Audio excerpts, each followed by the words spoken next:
त्याचबरोबर केवळ खेड राजगुरुनगरच नाही तर संपूर्ण महाराष्ट्रामध्ये प्रभावीपणे आपण उपाययोजना राबवतो आणि त्यासाठी त्या माध्यमातून प्रयत्न करतो. या घटनेमध्ये आरोपीला शिक्षेपर्यंत घेऊन येतात, मात्र ज्या खोलीमध्ये घडलं त्या घरमालकाला आरोपी केलं गेलं नाही. ज्या बार मालकाने या आरोपीला पळून जाण्यासाठी मदत केली, पैसे दिले, त्याच्यावरती अजून कुठली कारवाई नाही.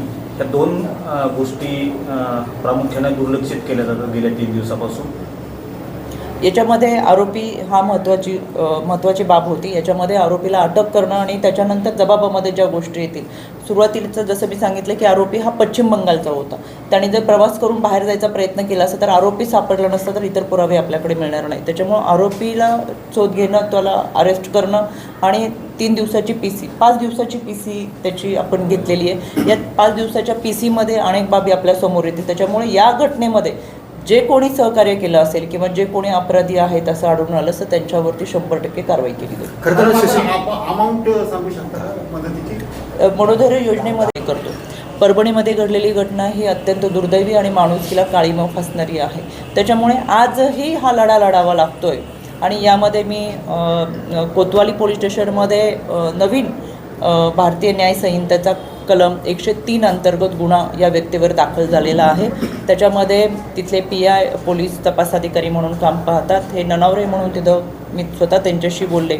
यामध्ये आरोपीला अटक केलेली आहे आणि BNS 103 अंतर्गत गुन्हा नोंद करून याच्यामध्ये आरोपीवरती कडक कारवाई केली जाईल.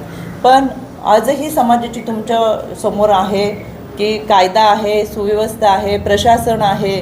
आता कायद्याच्या चौकटीतून आरोपीला शिक्षा होईलच, तरीसुद्धा ही लोक अशा पद्धतीच्या विकृत मानसिकतेला बळी पडतात किंवा वंशाला वारसदार पाहिजे, सातबाऱ्याचं नाव पुढे घेऊन जायचं, दारावरच्या पाठीवरती मुलाचं नाव पाहिजे, ही विकृती कुठेतरी बदलली पाहिजे.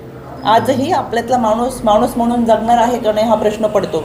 आणि म्हणून केवळ खाकी वर्दी म्हणून पोलिसांचंच नाही, सत्ताधारी म्हणून प्रशासनाचंच नाही, तर आता आपल्या सगळ्यांची जबाबदारी फार मोठी आहे. समाजामध्ये ही जनजागृती करायची आहे आणि म्हणून आपण सगळेजण एकत्र येऊन समाजामधल्या या विकृतीच्या विरोधात आपल्याला लढायचं आहे.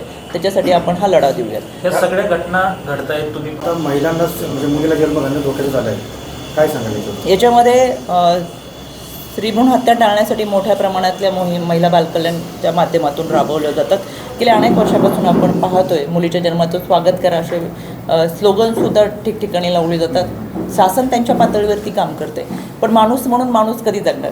जन्मदाता बाप मुलीवर बलात्कार करतो. अशा 9 केसेस गेल्या वर्षापासून मी स्वतः पाहते आणि हाताळते. याच्यामध्ये बापाला मुलीच्या नात्याची जाणीव राहिलेली नाही, त्याच्यावरती तो संस्कार राहिलेला नाही आहे, नात्याची विण कोणती आहे ते त्याला माहीत नाही आहे. अशी ही विकृती दिवसेंदिवस वाढते आहे. त्याला कायदा, प्रशासन, सुव्यवस्था त्यांचे कठोर कायदे अंमलबजावणी करण्याची भूमिका राबवत असताना हा माणूस म्हणून कधी जगणार आहे हा प्रश्न आहे. त्याच्यामुळे आता माणूस म्हणून त्याला जगता आलं पाहिजे आणि माणसातला माणूस जिवंत ठेवायचा असेल तर आपल्या सगळ्यांना एकत्र येऊन एक प्रभावी यंत्रणा राबवावं लागेल. कायद्याच्या माध्यमातून आम्ही या सगळ्या लोकांना फाशीच्या शिक्षेपर्यंत घेऊन जाऊ, त्यांच्यातली विकृती संपू, पण नवीन विकृती तयार होऊ नये याच्यासाठी आपल्या सगळ्यांची भूमिका फार महत्त्वाची.